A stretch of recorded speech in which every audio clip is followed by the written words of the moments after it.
بے عزتی کی، دوسروں کے جا کر بیٹھ کر یہ بتایا کہ میرا بچہ ناکام ہے، یہ دنیا کا کوئی ساز و سامان نہیں جانتا، یہ تو اللہ والا ہے، اس سے کوئی کاروبار نہیں کرتا آتا۔ ہم نے اپنے بچوں کی ان لوگوں کے سامنے بے عزتی بے حرمتی کی جو لوگوں کے سامنے بیٹھ کر تحاشے مارتے ہیں اور کہتے ہیں کہ اس کا باپ تھا جو یہ بتا رہا تھا مجھے کہ میرا بچہ ناکام ہے، اور اس نے بچے کو بلا کر لوگوں میں بیٹھ کر وہ بلا کر کہتا ہے، چار آدمی کہتے ہیں تیرا باپ کہتا ہے کہ تو ناکام ہے، حالانکہ اس بچے پر کیا گزرتی ہوگی اور وہ کیا سمجھتا ہوگا کہ میرا باپ مجھے کہتا، میرا باپ مجھے کہتا، میری تربیت کرتا اور مجھے کہتا کہ تو نے یہ غلط کیا ہے، یہ طریقہ وصول صحیح نہیں ہے، اگر عزت کمانی ہے، مال کمانا ہے تو اس طریقے سے کمائے، لیکن میرا باپ تو مجھے ذلیل کر رہا ہے۔ یہ بتائیے کہ اولادوں کا حق تھا کہ ماں باپ کی عزت کرنا، لیکن عزت کروانا بھی تو باپ کے حق میں تھا کہ آج اگر تو اس کو عزت دے گا تو تجھے وہ عزت دے گا،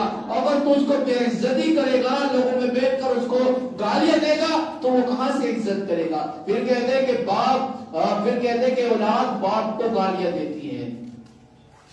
ارے جو آپ معائنہ کر لیں کہ جو علماء کی اولادیں ہیں وہ اپنے باپ کو گالیاں کیوں نہیں دیتی؟ کیونکہ ان کی تربیت اچھی ہوئی ہے، انہیں بتایا گیا ہے کہ والدین کا ادب کیا ہے اور والد کا حق کیا ہے بچے کے اوپر، ان کو سب کو بتایا گیا ہے۔ آج ہم نے اپنے بچوں کو گالیاں دینی سکھائی اور گالیاں دے کر ہم ان کو گالیاں دے کر بلاتے ہیں، کہاں گیا تھا، کہاں سے آیا، اللہ جانے کیسے کیسے الفاظ تلفظ استعمال کرتے ہیں۔ اللہ کے نبی کا تو یہ تھا کہ جب حضرت فاطمہ رضی اللہ تعالیٰ عنہ اور ان کی بیٹی آتی تو آپ ان کے بنیاد میں کھڑے ہو جاتے، ان کو بٹھاتے، پھر اپنے آپ بیٹھتے۔ یہ دی عزت، یہ اولاد کا ادب و احترام۔ آج کہاں ہے وہ ادب و احترام جو اللہ کے نبی نے مجھے اور آپ کو بتایا، سکھایا کہ اپنے بچوں کی عزت کرو وہ تمہاری عزت کریں گے، اپنے پڑوسی کی عزت کرو جو اللہ کا حق، اللہ نے تم کو حق دیا، مان دیا، اس کے 10 گنا آپ اپنے آس پاس میں دکھاؤ کرو۔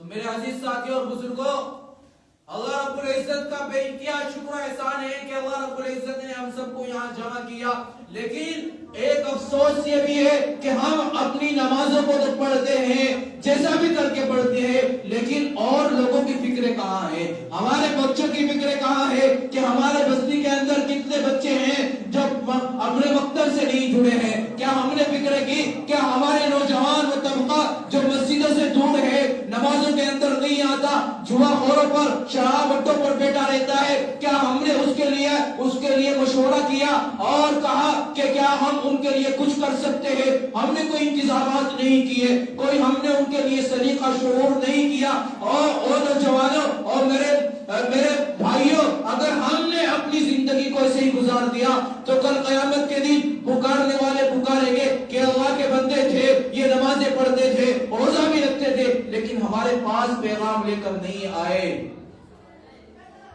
اور جب اللہ کا حکم نازل ہوتا ہے اور کسی بستی پر اللہ کا قہر نازل ہوتا ہے تو فرشتے کہتے ہیں کہ اللہ اس بستی میں ایک اللہ والا لیتا ہے جو تیری بڑی عبادت کرتا ہے، تجھے بڑا یاد کرتا ہے، کیا اس کے وسیلے سے اس کو چھوڑ دیا جائے گا؟ کہا نہیں، جب عذاب آئے گا تو پوری بستی پر آئے گا۔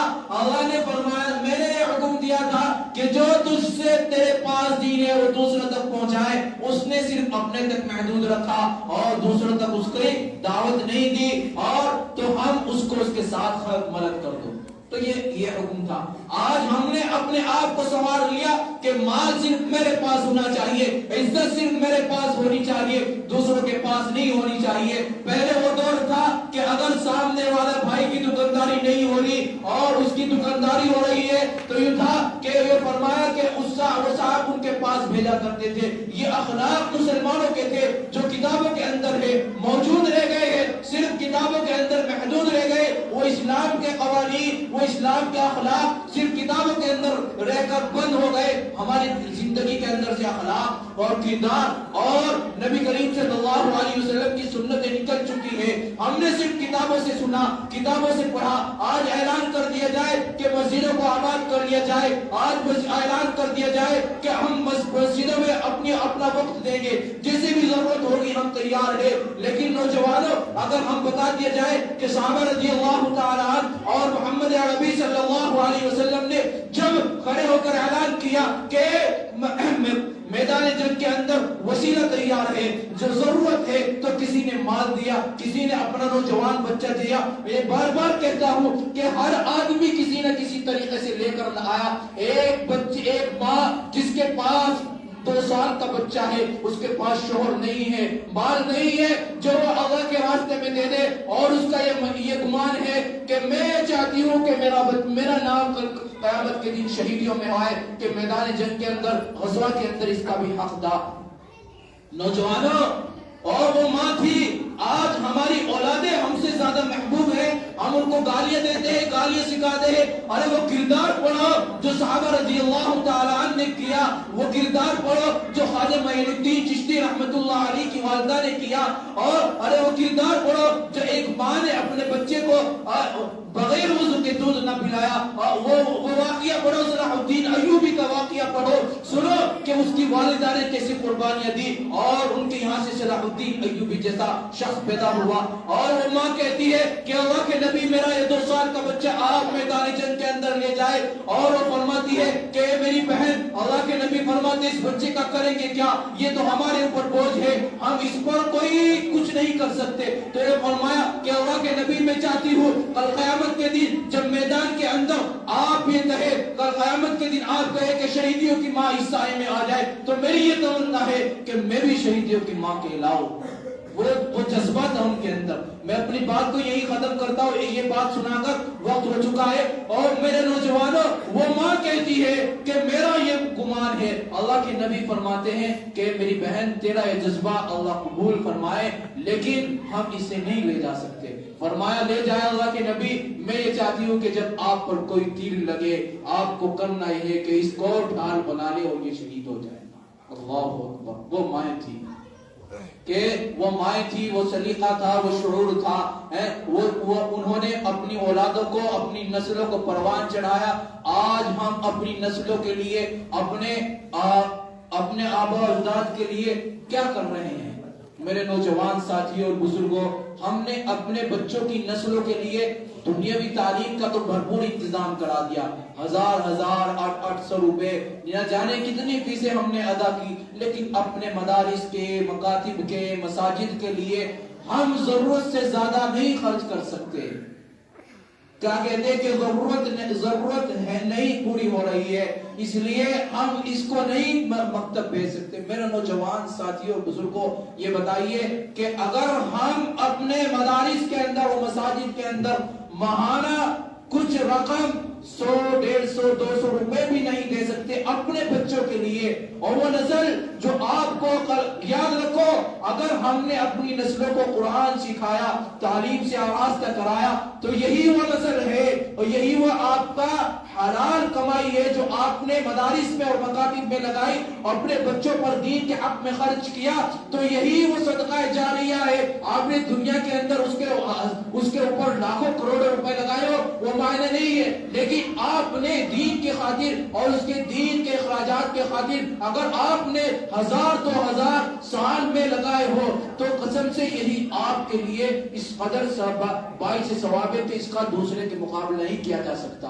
اور جب آپ ہم اس دنیا سے پردہ کر چکے ہوں گے، جا چکے ہوں گے، تو یہی بچے جو ہم نے اپنے حلال کمائی سے، اپنی محنت سے، اپنے جدوجہد سے پڑھایا تھا، قائم کیا تھا، اور یہی وہ ہمارے لیے ایصال ثواب پہنچائیں گے، اور یہی جا کر قبرستانوں کے اندر سورہ فاتحہ پڑھیں گے، اور جہاں آدمی ایک ایک نیکی کے لیے ترستا ہے کہ کوئی ہے کہ جو میرے لیے مغفرت کی دعا کر دے، کوئی ہے جو میرے لیے باعث ثواب کے لیے میری ہماری مسجد میں یا کہیں پر کچھ صدقہ جاریہ کرا دے، تو وہاں انسان ترستا ہے، تو یہی ہماری نسل ہے جو ہمارے لیے ثواب کا باعث بنے گی۔ اللہ رب العزت ہم سب کو عمل کی توفیق نصیب فرمائے، اللہ رب العزت ہم سب کو 5 وقتہ نمازی بنائے۔ بھائی بات یہ کہنی ہے کہ ہماری مسجد جو ہے ماشاءاللہ آباد ہو چکی ہے، لیکن تعمیر ہو چکی ہے ماشاءاللہ، لیکن آباد کرنا آپ لوگوں کی ذمہ داری ہے، اور 5 وقتہ نماز پڑھنا آپ لوگوں کی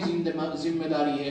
ہمارا محلہ ماشاءاللہ نوجوانوں کا محلہ ہے اور ماشاءاللہ ہر گھر سے اگر ایک فرد دو فرد مسجدوں میں آئے تو انشاءاللہ مسجد آباد ہوگی. اور یہ مسجد جو بنوائی جاتی ہے صرف اللہ کی رضا کے لیے بنوائی جاتی ہے. یہ صرف اللہ کا گھر ہے, اللہ کی ملکیت ہے. اور جو ہم اس میں تعاون کرتے ہیں یہ سمجھ کر تعاون نہیں کیا جاتا کہ فلاں کے لیے, یہ تو اللہ کی رضا کے لیے تعاون ہوتا ہے. کام جو ہوتا ہے اللہ کی رضا کے لیے ہوتا ہے. محنت جو کرتا ہے اللہ اس کو اس کا اجر دیتا ہے. تو میرے عزیز ساتھیوں, اور مسجد میں جب آئے تو اپنے دلوں کو پاک صاف کر کے آئے. کسی کی طرف سے کوئی رنجش, بغض, حسد ایسی کوئی بات نہ ہو. اپنی دلوں کو پاک صاف کر کے مسجدوں کے اندر داخل ہو. کیونکہ جب انسان حسد سے خالی ہو جائے, حسد اس کے اندر لگ جاتا ہے, حسد بغض کی کینہ لگ جاتی ہے, تو وہ ایسے ہو جاتا ہے جیسے دیمک ہوتی ہے, وہ لکڑی کو کھا کر کھوکھلا کر دیتی ہے اور اس کا کوئی وجود نہیں رہتا. تو ایسے انسان کا وجود بیکار ہو جاتا ہے, وہ اخلاص اور الہیت اور اللہ کو راضی کرنے کے لیے بالکل خالی ہو جاتا ہے. تو انشاءاللہ کریں گے عمل بھائی اس بات پر انشاءاللہ. اللہ رب العزت ہم سب کو عمل کی توفیق نصیب فرمائے, ہم سب کو 5 وقت نمازی بنائے. ہماری نہیں بلاؤ